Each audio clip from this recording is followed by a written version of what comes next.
ভাঙা আয়না মুখ দেখলে নাকি বড় কোনো কাকতালীয়ভাবে আমাদের স্টুডিওতে যে আয়নাটি আছে সেটি এবং মন গড়া কথাবার্তা, এরকম কোনো কথায় একজন ইমানদার বিশ্বাস করবেন না।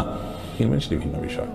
এরপরে প্রশ্ন হলো, মসজিদে দ্বিতীয় জামাত করার মনে করেন আমাদের দেশ ওলামা ইকরাম বা হানাফি মাযহাবের ওলামা ইকরাম মসজিদ রয়েছে এটার উপরে, এবং যুক্তি হিসাবে যেটি উল্লেখ করা হয় তাহলে এভাবে দ্বিতীয় জামাতের অনুমোদন করা হলে প্রথম জামাতের জায়েজ মনে করেন, এবং তার সপক্ষে দলিল হলো যে নবী আলাইহিস সালাতু নফল নামাজের অংশ হিসেবে যে তোমরা পড়ে ফেলেছো ফরজ, এখন তোমাদের নফল হিসেবে তার সাথে করা জায়েজ রয়েছে। আরও অনেকগুলো বর্ণনা ক্ষেত্রে পাওয়া যায়, সেই বর্ণনাগুলোকে সামনে রেখে জামাতে নামাজ পড়লে সেটা একাকী নামাজের চাইতে 27 গুণ বেশি সওয়াবের বা মসজিদের যে বহিরাংশ আছে সেগুলোতে জামাতের ব্যবহৃত জিনিসপত্র এবং পোশাক ব্যবহার করা যাবে কি?